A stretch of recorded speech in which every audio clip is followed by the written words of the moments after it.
Olá, muito boa noite. Está no ar mais um Papo Reto com Roberta Dietrich. Você sabe que nos acompanha aí todas as noites, sempre a partir das 10 horas aqui na TV Oceano. A nossa intenção de trazer sempre boas histórias, muito conhecimento, histórias inspiradoras e, claro, um bom bate-papo, um papo reto. Bom, hoje eu tenho a honra de receber aqui mais uma das mulheres fortes da sociedade catarinense. Eu estou falando da arquiteta Patrícia Sarquis Herden, ela que acaba de ser eleita presidente do CAU, do Conselho de Arquitetura e Urbanismo de Santa Catarina, que é gaúcha de nascimento, mas catarinense de criação. Primeiro, muito obrigada por aceitar o convite, seja bem-vinda. Eu que agradeço, Roberta. Patrícia, então é isso, você nasce no Rio Grande do Sul, mas já pequena vem para Santa Catarina? Na verdade, meus pais já moravam em Santa Catarina e eles viajavam muito para o Rio Grande do Sul, porque os pais deles eram de lá, e eu acabei nascendo lá por... descuido? Descuido, digamos. Mas aí você se cria em Florianópolis? Sim, eles já tinham residência em Chapecó, no oeste do estado. Né? Eles são os dois, ambos engenheiros. Ambos engenheiros. E tem mais irmãos, Patrícia? Sim, somos em 4, né, de pai e mãe, e mais um irmão engenheiro e 2 irmãs médicas. É uma família de engenheiros. E desde pequena você se viu arquiteta?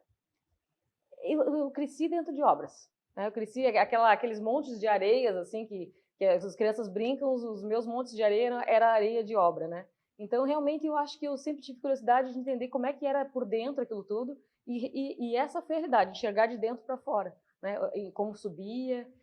Meu pai tem uma história muito interessante, né, do início da carreira dele, porque ele se formou engenheiro civil no Rio Grande do Sul, já morava em Chapecó, e ele queria construir pontes de concreto. Era o sonho, a aspiração dele.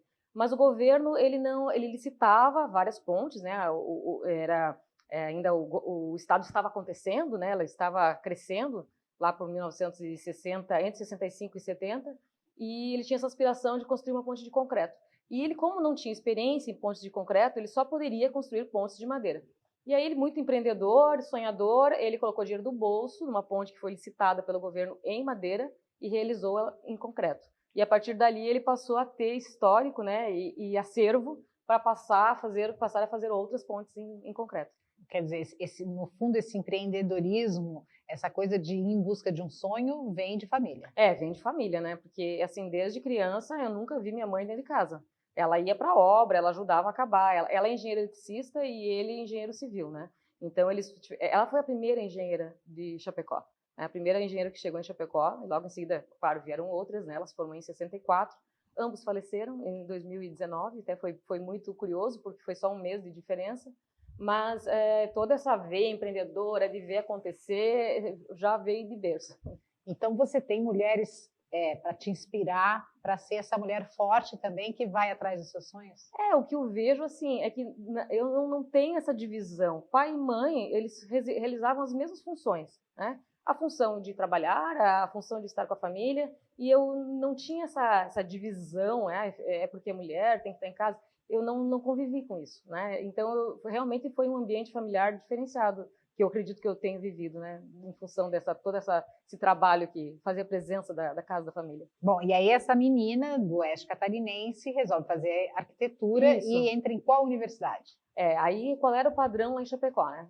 Nós tínhamos já a Fundeste, mas ela não tinha todos os cursos. Então era padrão, quando você chegava ali no segundo ano, na época era segundo grau, né? Acho que talvez você seja nessa época. Sim. Chegava no segundo ano do segundo grau, ou no terceiro ano do segundo grau, você saía, já fazia o cursinho fora, para já engatar numa faculdade. E naquele ano, eu me lembro muito bem, eu tinha 15 anos, eu disse, pai, a minha amiga está indo no segundo, posso ir? Pode. Eu nunca esperei aquele pode, né? E eu fui. Então, com 15 anos eu vim para Florianópolis, né? Na verdade, já vim para Florianópolis há muito mais tempo do que eu vivi em Chapecó. E ali eu fiz o segundo, fiz o terceiro e já engatei na Universidade Federal com 17 anos. Na Universidade Federal, eu passei para março já para arquitetura. Qual era a turma? Tu lembra? 87-1. Mas eu digo, tu lembra que se era a 15ª? Quantos formandos? Quantas? Não recordo assim qual era, né? Enfim, mas a maioria dos professores vinham do Rio Grande do Sul, porque a escola lá já estava mais adiantada. Não, né? Era tão antiga, digamos assim, a escola de arquitetura? Não, naquela época a gente achava que sim, que ela já estava há bastante tempo consolidada, mas olhando hoje, né, o caminho que tem de lá para cá já é muito maior do que teve dali para trás, né? E, Patrícia, existiam outras escolas de arquitetura no estado? Não, era a única escola de arquitetura do estado, né? Então, a Universidade Federal de Santa Catarina entregava teoricamente, 40 formandos no primeiro semestre e 40 formandos no segundo. Não era literalmente isso, porque dos 40 que entravam, nem todos se formavam. Então, você imagina que a gente tem hoje uma proliferação de cursos de arquitetura no Estado, né? E naquela época, para você ser arquiteto urbanista, você tinha que passar, né, se fosse em Santa Catarina, pela Universidade Federal. Bom, e aí passando pela Universidade Federal, se formando arquiteta, você sai com que visão de mercado? Que arquiteta você queria ser lá atrás? A gente sempre tem aquela visão, eu quero trabalhar numa grande empresa, quero entender, mas não tinha muitos empregos para arquitetos, tá? Eu lembro daquela época, assim, que a gente tinha Formaplast, que empregava arquitetos, mas, assim, a Porto Belo acho que ainda não era meio embrionária, não tinha, né? Ou você trabalhava num escritório de arquitetura, que não eram muitos, né? Ou você tinha, assim, poucos lugares em Santa Catarina onde empregassem arquitetos. Então, o normal era sair para uma carreira solo, né? Dali já seguir com clientes e fazendo projetos, né? E tinha essa veia já de entender que a construção vinha logo a seguir, né? Mas eu tive, assim, um pequeno, não vou dizer desvio, mas eu tive um item a mais nesse tempero, que foi meu marido, que era engenheiro também, mas ele era da área de engenharia elétrica, mas voltado para a eletrônica. E foi justo o boom da informática, né? Nos anos ali da minha formatura, começo dos anos 90, foi o boom da informática, então era um mercado que estava muito demandado, né? Então, dali, eu me formei na prancheta, para ter uma ideia, né? Era todo o desenho feito à mão. Mas logo no primeiro ano de formada, a gente já migrou para um sistema informatizado, e aquilo ali foi muito demandado, todas as questões de redes e tudo mais, e eu acompanhei ele nesse processo, nunca deixando de lado a minha veia de arquitetura, mas eu acompanhei bastante ele nesse processo, e a gente abriu uma empresa de tecnologia mesmo, para atender esse mercado em ebulição naquela época. E aí, paralelamente a isso, você ia exercendo a carreira de arquiteto? Sim, eu dizia que era um hobby de luxo, porque eu tinha, assim, digamos, 2 bons, grandes clientes por ano, onde eu pegava o projeto, acompanhava até a execução, os mínimos detalhes, eu queria ver pronto. Eu não conseguia conceber algo, entregar e não ver acontecer, porque eu entendia que podia ter um grande desvio do projeto para a execução. Então, a minha finalidade sempre foi entregar pronto. Mas a arquitetura, você via do ponto de vista conceitual. Uhum. Você saiu da faculdade achando que a arquitetura mudava a vida das pessoas, de que forma e se mudava? Com certeza, né? A arquitetura mudava a vida das pessoas, ela definia a vida das pessoas. Eu me lembro de uma situação muito emblemática, porque uma das questões que sempre se questionou é a que parte que a arquitetura deveria fazer parte. É do humano? É do tecnológico, né? E, na verdade, da arte? Da arte, envolve tudo, né? Então, eu me lembro uma situação bem emblemática que eu dialogava com um casal, né?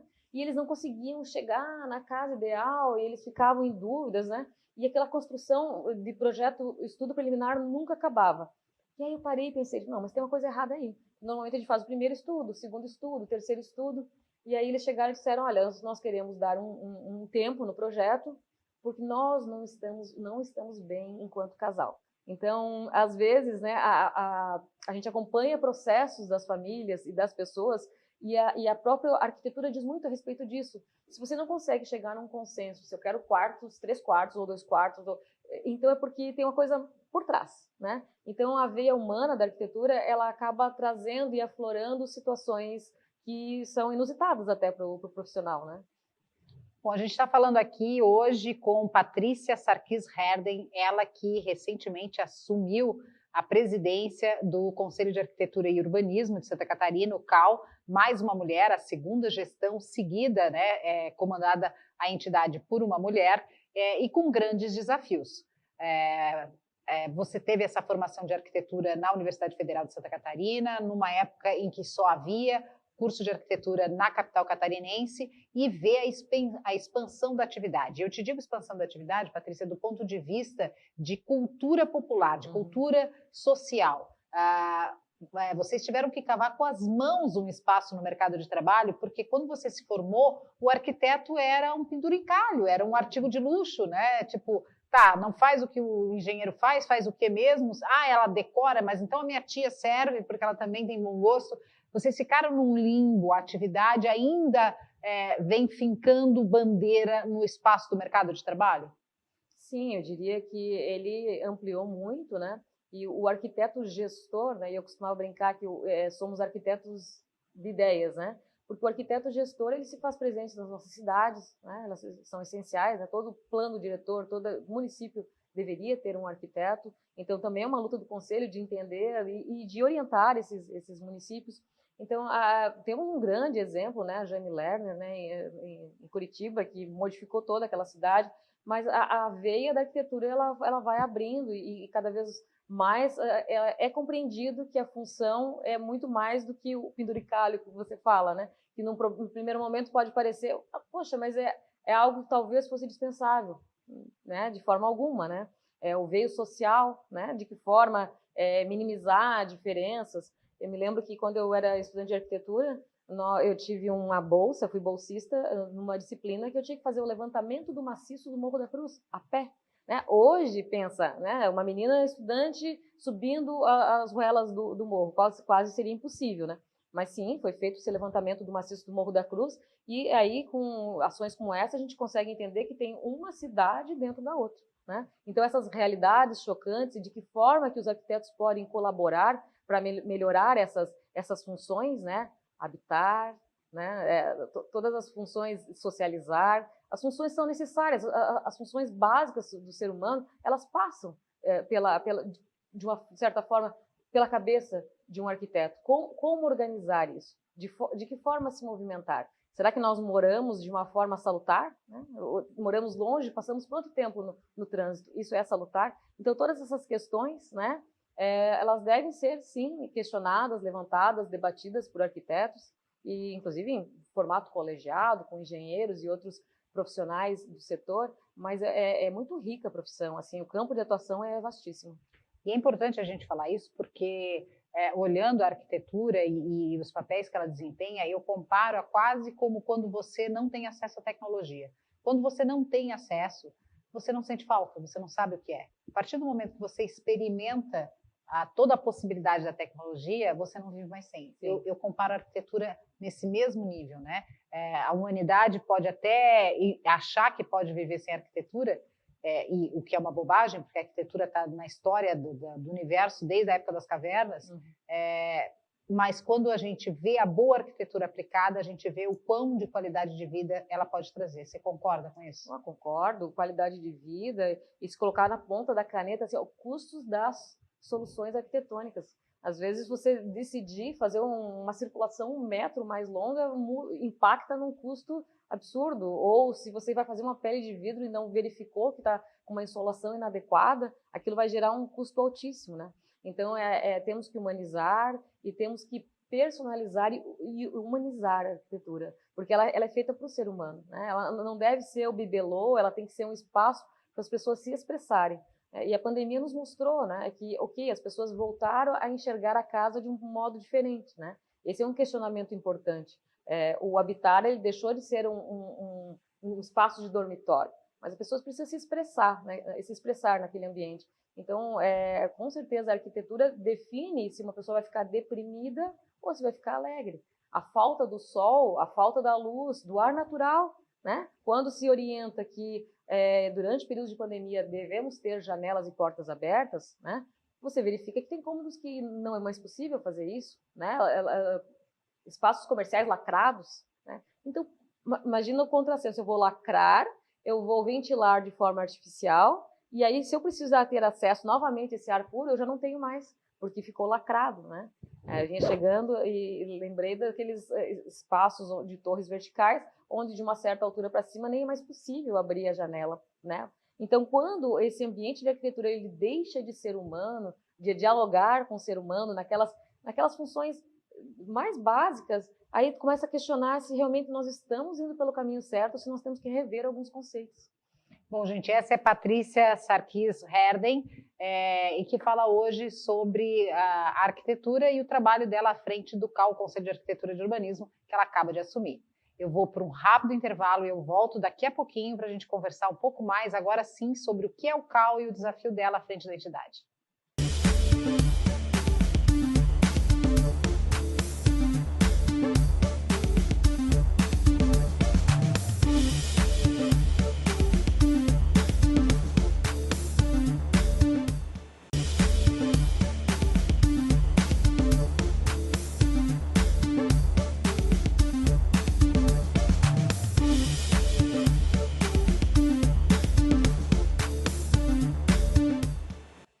Estamos de volta e hoje aqui no nosso Papo Reto a gente recebe a arquiteta Patrícia Sarkis Herden, que acaba de ser eleita presidente do CAU, Conselho de Arquitetura e Urbanismo.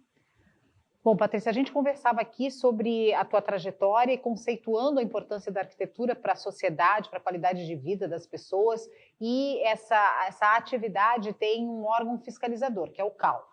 Muita gente ainda confunde em nível social e até em nível de profissionais qual é o papel do CAU. Às vezes, porque ele não defende o arquiteto ou isso. Na verdade, ele é um conselho federal que fiscaliza o bom exercício da atividade. É assim que a gente pode conceituar o CAU? Sim, você pensa que se nós temos uma profissão de nível superior e ela é regulamentada, em sendo regulamentada, ela tem que ser fiscalizada. Então, a função principal do conselho é fiscalizar, né? É diferir o leigo do profissional. E por aí vai uma série de outras atuações. Então, é muito comum eu ouvir dos colegas, poxa, mas por que saímos do CREA? Ou por que os arquitetos resolveram ter um conselho próprio, né? É uma luta antiga, né? Que já remonta várias décadas, mas eu acredito que nós temos que passar por um detalhe muito básico, que é a união da classe, né? Nós sabemos como os médicos são unidos, como os advogados são unidos, né?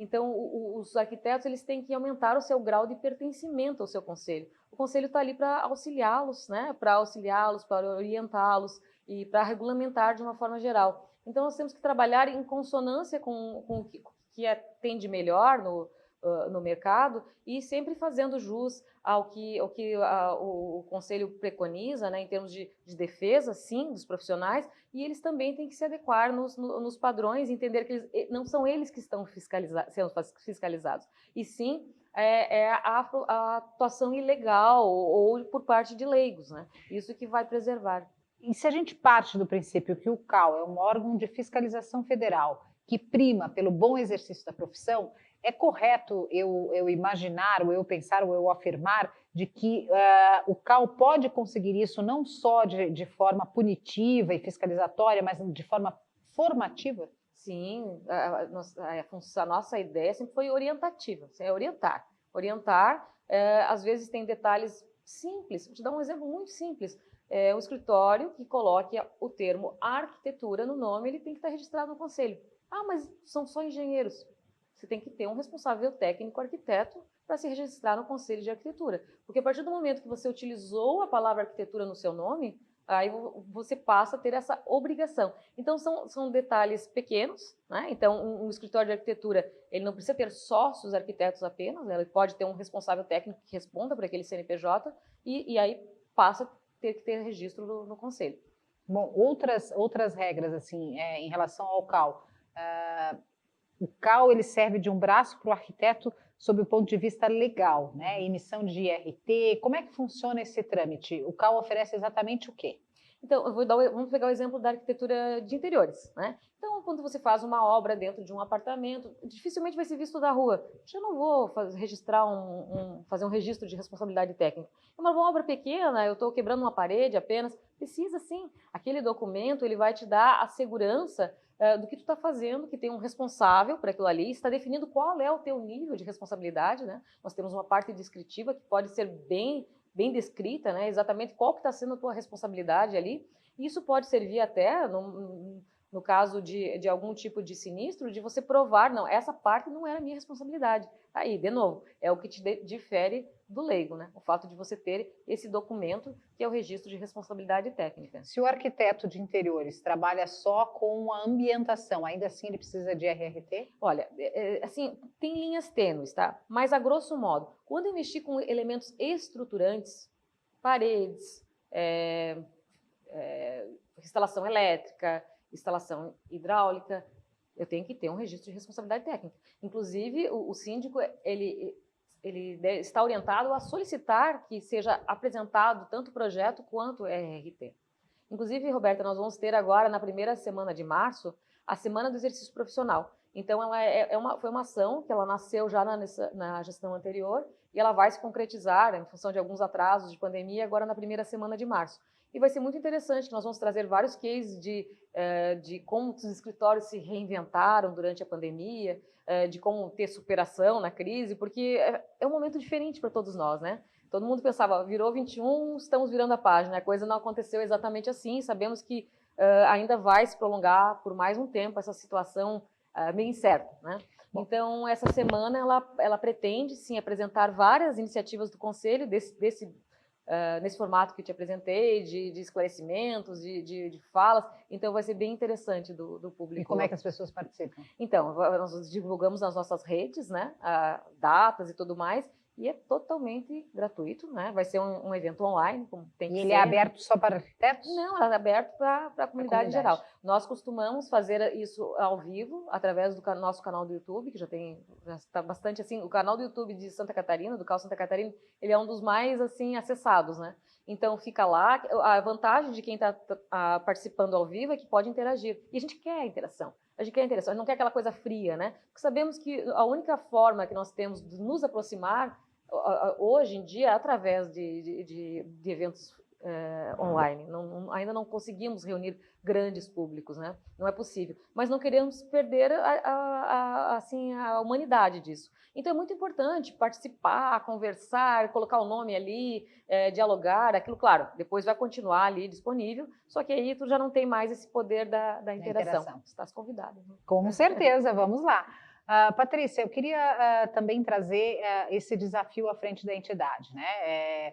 Você assumiu agora, recentemente, né, como presidente do conselho. Na verdade, você foi uma conselheira eleita, e aí na primeira sessão plenária de janeiro foi feita a eleição aí do presidente, e você se sagrou aí presidente.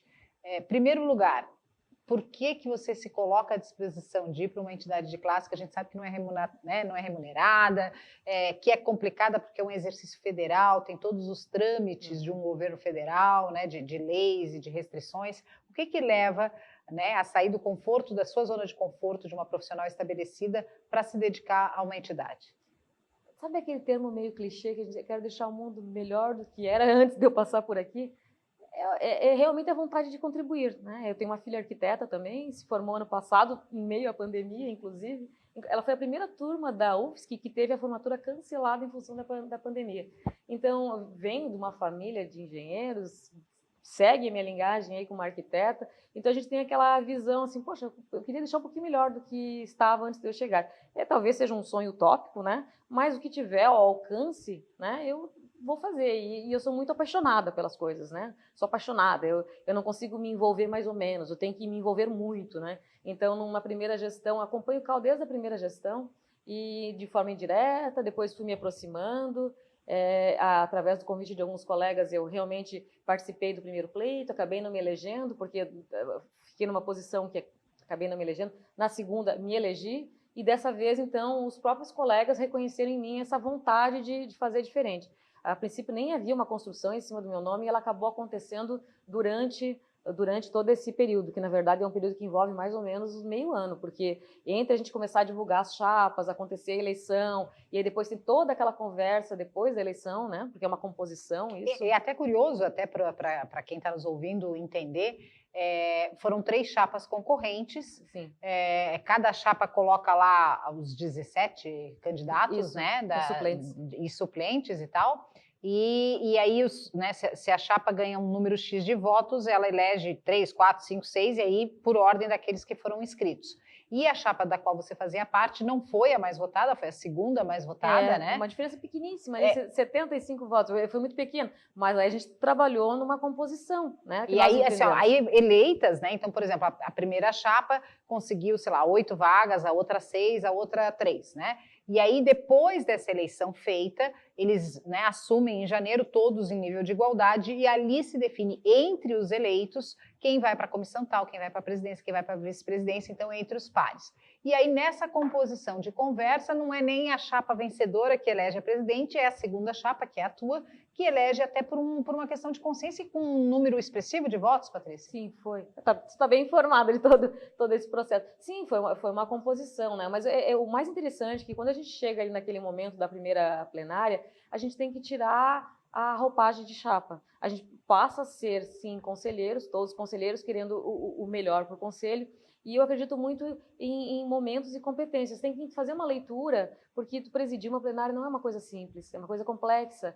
Tu dar uma coordenação dentro de um grupo de pessoas é uma coisa complexa. Tu ficar à frente de um conselho também, né, são desafios grandes. Então, óbvio que as pessoas têm que se despir de egos e entender que tu está ali para fazer o melhor pela coletividade. E é uma doação. É uma doação grande, bastante grande. Não é nada glamuroso, é uma doação. É uma doação que a gente faz de coração, tá? Sempre tentando acertar. É claro que sempre nesse caminho por acertar vão ter alguns tropeços, né? Mas aqueles 17 pessoas, né, 17 titulares e 17 suplentes, eles têm que se complementar nesse momento. Então, se despir de qualquer ego e de qualquer situação de divisão que possa ter acontecido e todos tentar somar pelo bem e melhor, né? Nós nos dividimos em comissões. Dentro das comissões acontecem os trabalhos, de fato, né, entre projetos e algumas coisas bem burocráticas, de processos éticos até que a gente tem que julgar, e aquilo tudo ali tem que acontecer na maior harmonia e sintonia possível para a gente conseguir ter entregas, né? O nosso objetivo é ter entregas. Eu penso que o profissional que investe no seu conselho um valor de anuidade, ele quer, no mínimo, ter um retorno em benefícios referente àquilo que ele investiu, né, numa RRT. Então, se eu faço um investimento, eu estou inserido num grupo, né, que é um grupo do Conselho de Arquitetura e Urbanismo de Santa Catarina, qual que é o meu retorno? É uma live, uma semana de exercício profissional, vou lá entender o que eles querem dialogar comigo, né? Então, esse grau de pertencimento desse profissional ao seu conselho é algo que nós, nessa gestão, nós queremos tomar posse, né? Por que eu tenho que me sentir assim, poxa, meu conselho é o CAL? Não, eu faço parte do CAL, do Conselho de Arquitetura e Urbanismo. Trabalhar né? orgulho mesmo. Trabalhando, né? Eu quero me aproximar, o que ele tem para me entregar, o que ele tem para me dizer, de que forma que eu posso dialogar, né? Então, são situações delicadas, são só 3 anos de trabalho, pode parecer muito, mas na verdade é um tiro curto, então a gente tem que saber de onde que vai sair e onde quer chegar. Bom, e aí dentro disso, falando um pouquinho de matemática, quais são os números do CAL em termos de arquitetos inscritos, em termos de Santa Catarina e em nível de Brasil? São 10 mil arquitetos, já é mais do que isso, não tenho um número preciso, né? 10 mil arquitetos aqui no estado. Nível estadual, nacional, eu vou ficar te devendo, mas atuantes? 10 mil atuantes? 10 mil inscritos no conselho. Então, quando você está inscrito no conselho, se pressupõe que você está trabalhando na profissão, porque você pode simplesmente avisar o conselho que você não está mais trabalhando na área e realmente você não vai mais ter direito, né? Porque você não vai mais ter carteira, você não vai mais ter condição de emitir uma RRT, né? Então, teoricamente, sim, mais de 10 mil. E existe um levantamento de onde estão esses arquitetos? Sim, Quem sim, são? Se são mulheres, se são homens? Sim, tem todo esse levantamento, não vou saber te precisar números, né? Mas tem todo esse levantamento, né? E é um levantamento... As mulheres são a maioria? São a maioria, sim. E vai ter um recenseamento agora, né? Não sei se é 2021, mas está para ter um recenseamento para entender melhor como atuam, em que regiões. Por exemplo, a região de Lages tem pouquíssimos arquitetos. Embora tenham, sim, uma densidade populacional menor, né? Nós temos regiões do estado que ficam bem enfraquecidas no setor. Até é interessante para os colegas saberem que, de repente, tem um nicho para ser explorado. Né? Em contrapartida, há outros com Florianópolis, né? Tem um Superávit, Balneário Camboriú. Então, tem regiões realmente que tem, até em função dos próprios cursos de arquitetura e urbanismo que estão localizados nesses lugares. E aí, falando dos cursos de arquitetura, em que momento o CAL pode, ou vai, ou já atuou na formação desses profissionais? Nós temos um diálogo com essas entidades, né, que estão inscritas no conselho. Então, quando eles têm os egressos, eles nos mandam a lista dos egressos e eles automaticamente se cadastram no conselho, né, a menos que não tenha. Sobre a nossa atuação com esses profissionais. Nós temos um projeto muito legal que chama Prêmio TCC. Então, já nas fases finais, já é alertado que existe esse prêmio. Ele entrega prêmio tanto para acadêmico quanto para professor que orientou acadêmico, acontece todos os anos. Então, já é uma forma de incentivar e de trazer esse profissional mais para próximo do conselho. E nós temos um projeto chamado CAL nas escolas. Então, o CAL vai até as escolas, ia pelo menos, enquanto não tinha pandemia, apresentar o que é conselho, como é que faz uma RRT. Assim, quase como uma disciplininha ali para entender como é que ele vai se inserir, né? Por outro lado, a gente fala ali da disseminação dos cursos de arquitetura, né? Você falava que na tua época eram 80 no máximo por Sim. ano, né, no mercado catarinense, e hoje a gente tem mais de 10 escolas espalhadas pelo estado e jogando profissionais nem sempre tão qualificados quanto poderia ou quanto deveria. Existe uma maneira, porque eu acho que há uma falta de diálogo até entre as entidades federais, porque o MEC aprova um curso de arquitetura sem ao menos consultar o CAL sobre qualidade, sobre estrutura de curso. Existe uma possibilidade de se conversar nesse sentido? Olha, eu diria que isso que tu levantou é importante, mas tem uma questão mais importante ainda, tá? Que é o EAD. Porque o EAD disseminou e durante a pandemia aumentou, então nós estamos tendo já as primeiras tentativas de registros de egressos de EAD, né? Ensino à distância. E no que tange a arquitetura é muito sensível. A prática de ateliê ela é super importante, né? Onde eu tenho um diálogo aberto com o professor, ele vai rabiscar, ele vai interagir, é quase uma interação física, né? Essa situação de ateliê. Então, é muito delicado, né, essa questão dos EADs, está sendo discutido no CalBR, temos situações já como o Rio Grande do Sul, que judicializou essa situação, é sensível, é delicado, porque pensa Mas esses cursos não estão aprovados pelo MEC? Estão. Aí falta a falta de diálogo, né? Então, você vai fazer um curso, depois não vai conseguir registrar, e aí como é que fica o investimento dessa pessoa, né? Então, são problemas que nós estamos debatendo, que nós estamos evoluindo, muito temos que debater, muito temos que evoluir. Existem outras tantas formas, né? Como acreditação de cursos, como é o caso da OAB, né? Isso são, digamos, uma outra discussão que nós ainda não entramos no mérito, né? O nosso problema emergencial hoje são os EADs. Bom, Patrícia, como é que você vê também o fato de o CAL Santa Catarina estar na sua segunda gestão com uma mulher à frente, inclusive o CalBR também ter esse privilégio? Olha, eu diria que são olhares, né? Então, o olhar masculino é importante, o olhar feminino também é importante, são olhares diferentes, são olhares específicos, são olhares diferentes, mas no que tange, poxa, está na vez das mulheres. Não, eu não quero a minha vez porque está na vez das mulheres, não, eu quero a minha vez porque eu sou competente. Tá? Eu sou tão competente quanto o meu colega. E aí é indiferente para mim se for eu ou ele, desde que esteja à frente da entidade e responda por ela com integridade e que faça o máximo pela entidade, né, pela autarquia. Mas você concorda que também na arquitetura, exemplo de outras profissões, a diferença salarial entre homens e mulheres também existe? Ai, Roberta, eu sinceramente, na arquitetura, eu não vejo isso. Sinceramente, eu não vejo, tá? Eu penso que quando chega o profissional para se almejar uma vaga, o que é levado em conta nos grandes escritórios? Isso eu acompanhei alguns grandes escritórios fazendo qual é o teu grau de maturidade? Você é um arquiteto júnior, você é um arquiteto sênior. Ele não vai perguntar, você é homem ou mulher? Deixa eu entender, tá? Pode ser que exista isso que você falou, entendeu? Mas assim, a minha mente não consegue enxergar assim, claramente uma diferença que quando chegar um currículo, ele vai ter um valor por ser homem e outro valor por ser mulher. Não vejo isso. Eu vejo realmente uma soma de experiências, tá? E realmente o quanto que tu tem de devolutiva, porque tu vai ter tu vai ascender mais rapidamente se tu tiver uma dúvida evolutiva. Né? Então, pode ser que exista sim, mas eu tenho uma visão de que é muito mais de tu afirmar tuas competências e fazer o máximo pelaquilo que tu puder, que a tua evolução não precisa ficar preocupado. Seja homem, mulher, vai seguir em frente com grandes avanços. Patrícia, você se elege presidente com um discurso de diálogo com todas as frentes de trabalho, com todas as entidades que, direto ou indiretamente, tenham a ver com a arquitetura. Como é que você vai aplicar esse plano?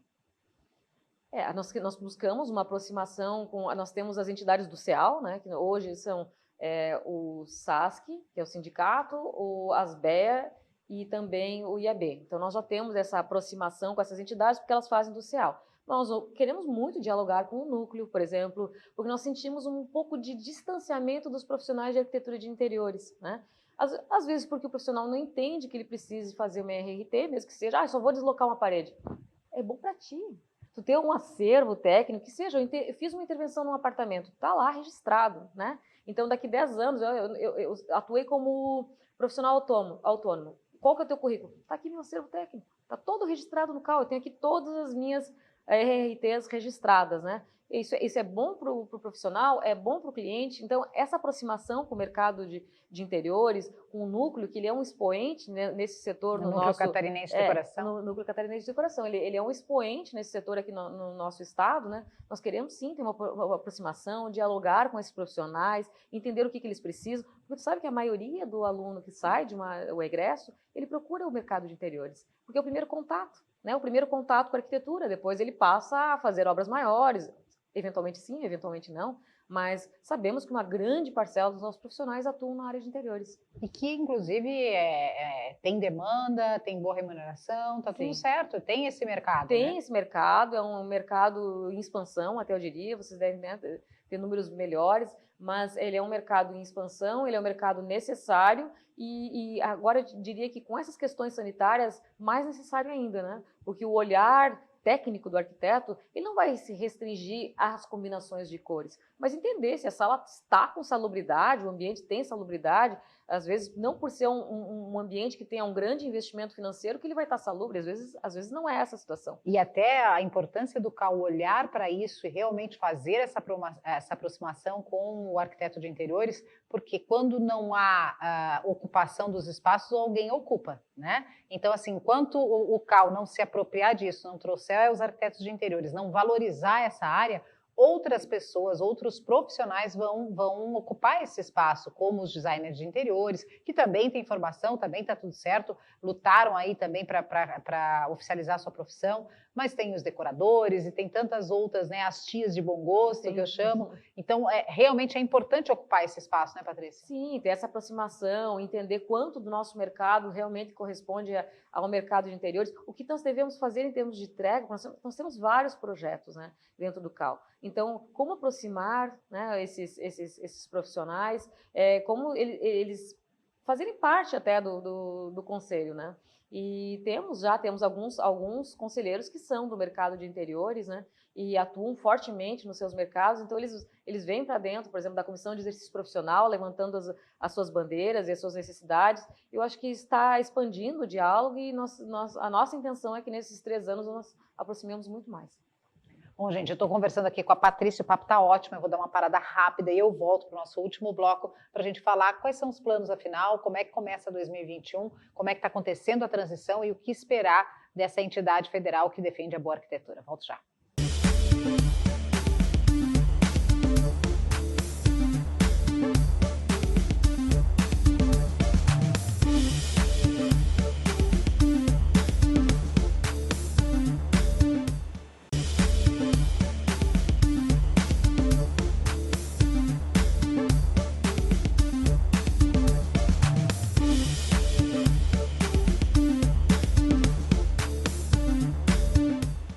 Estamos de volta com o nosso Papo Reto, hoje recebendo aqui ninguém mais, ninguém menos do que a nova presidente do CAU, Conselho de Arquitetura e Urbanismo, a Patrícia Sarkis Herden. Patrícia, a gente falava sobre o exercício da profissão, a importância, a regulamentação. Como é que a sociedade pode ajudar também na valorização dessa profissão? Várias campanhas de conscientização da importância do arquiteto urbanista já foram feitas e muitas outras acreditam que devam ser feitas, porque ainda existe um pouco de sombreamento entre a função do engenheiro e a função do arquiteto, a função do designer e do arquiteto de interiores. Então, acho que tem que partir do próprio conselho, deixar bem claro, né, que somos todos parceiros em prol da boa arquitetura, da boa construção. Somos todos parceiros com suas especificidades, né? Ok, meu engenheiro projeta arquitetura, mas eu tenho formação específica para isso, né? Então, tem que entender, de novo, competências. Bom, Patrícia, né, a gente conversou aí sobre a tua trajetória para chegar até aqui e começa 2021, você está se assenhorando ainda, né, dos problemas e das estruturas que o CAU oferece. Como é que está esse diagnóstico até aqui? Realmente viemos de um ano atípico e estamos entrando num ano atípico, né? Então, se o ano passado foi um ano vai, não vai, acaba, não acaba, foi incerteza para todos, né? Foi algo assim realmente que acho que abalou as bases de uma forma geral. E em 2021, aquela expectativa de retomada, né? Já começamos com o projeto da Semana do Exercício Profissional. A ideia é de otimismo, de mostrar um mercado que ficou represado e que está aquecido, e de entender também que algumas nuances mudaram, né? Eu acredito que haja já um pensamento de êxodo urbano? Por que eu preciso morar no urbano? Por que eu não posso voltar para o rural e se eu tenho uma boa internet, se eu tenho uma boa conexão? Então, todas essas relações, elas vão ser questionadas, isso é implícito do processo. Então, eu acredito que o desafio justamente é esse, né? Entender da onde viemos e para onde vamos, né? E realmente é um questionamento constante da nossa existência, né? O que queremos? Eu falava do êxodo urbano. Veja que até a questão do trabalho remoto durante a pandemia abriu um alerta. Por que eu preciso ter um colaborador brasileiro? Então, tem várias empresas que já abriram para contratação mundial, empresas brasileiras que abriram para contratação mundial, já avisaram que não vão voltar para o presencial, que eles vão ficar no remoto, gostaram do formato, devolveram salas, né? Então, assim, todo o trabalhar, o habitar será questionado, será repensado. Ao mesmo tempo, as relações humanas elas têm que ser reaquecidas, né? Eu acredito que todos estamos com saudades daquele abraço, né? Então, é um desafio que eu realmente... Eu estava falando ontem com um colega do conselho, o caminho se faz ao caminhar. Então, ok, sabemos onde queremos chegar, melhor do que estávamos. Como chegar? Vamos entendendo no decorrer do caminho. Bom, o desafio dessa diretoria, né, recém-eleita, envolve quantas comissões, envolve que estrutura para desenvolver o trabalho de fiscalização e orientação? Então, nós temos algumas comissões que elas são ordinárias e tem algumas comissões especiais e ainda tem a possibilidade de fazer comissões temporárias. Então, são 3 instâncias de comissões, né? As comissões ordinárias, elas envolvem exercício profissional, elas envolvem ensino e formação, envolvem a parte de ética e disciplina e também a parte de atos administrativos do próprio conselho, né? E nas comissões especiais, nós temos as de políticas urbanas, e a de CATIS, de habitação de interesse social, né? Algo assim essencial. E nas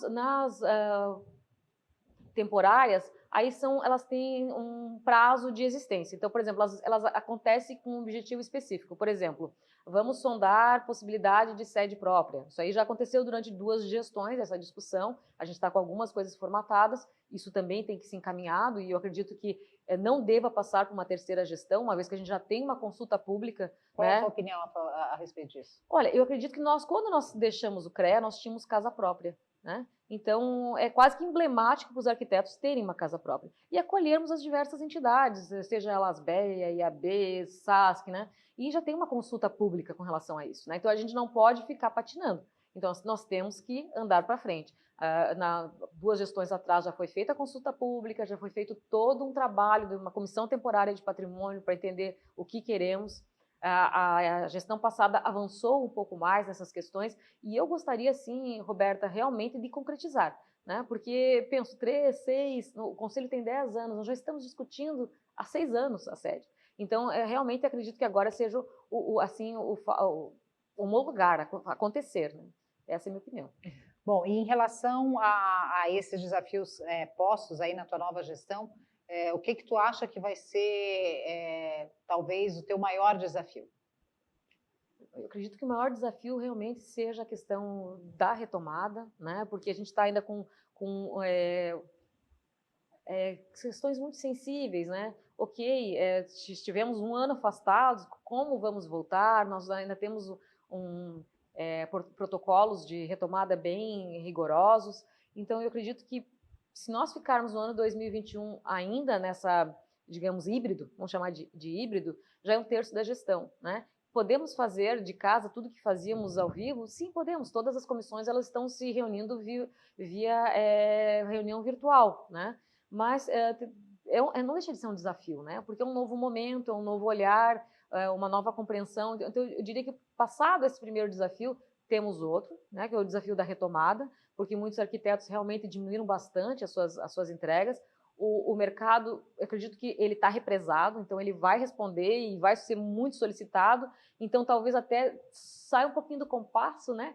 Tem aquele passo que vinha numa dinâmica específica, daqui a pouco tu tem um descompasso, isso vai ter uma acomodação, né? Porque é inegável que houveram muitas perdas em 2020, né?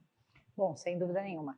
Você falava da Comissão Especial de Habitação Popular. Isso. E aí eu trago sempre, já questionei outros arquitetos, outros conselheiros e tal, e não chegamos a uma conclusão.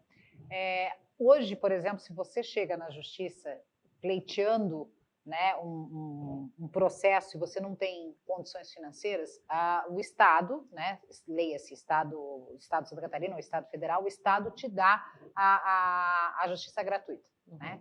Por que não com o CAL, isso através da OAB, né, que aí nomeia o advogado que vai defender, por que não através do CAL ter algum tipo de parceria com as prefeituras, com as secretarias de habitação, para que quem queira ter uma habitação tenha a arquitetura gratuita, né, para melhorar a qualidade da sua habitação popular? Então, a lei da assistência técnica ela já existe, né, e ela está implantada em todo o país, e só que ela tem que acontecer. E ela vai acontecer através da municipalidade, né? Então, ok, sabemos que existe a lei, né? Como operacionalizar a lei? É uma outra conversa. Então, o CAL ele já ampliou essa discussão da habitação de interesse social já há algumas gestões. A gestão passada fez cartilhas, trabalhou ativamente em Chapecó, que foi um exemplo de como fazer testes. A Universidade Federal esteve envolvida, a IAB esteve envolvida. Inclusive, 2% da arrecadação do Conselho está destinada para habitação de interesse social.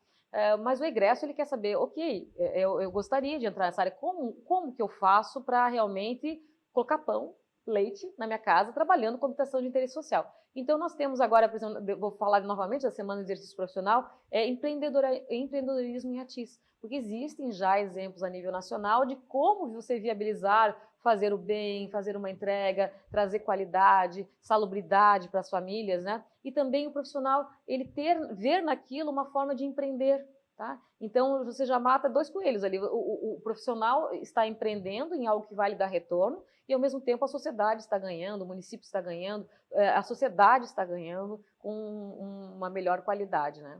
Patrícia, você fala de forma muito apaixonada pela profissão e por toda a atividade, mas você não tem medo de esbarrar na burocracia que uma entidade federal exige, né? Não só porque o Estado como um todo é um grande elefante burocrático, mas porque às vezes é necessário estabelecer regras e etapas para que a coisa seja bem tratada?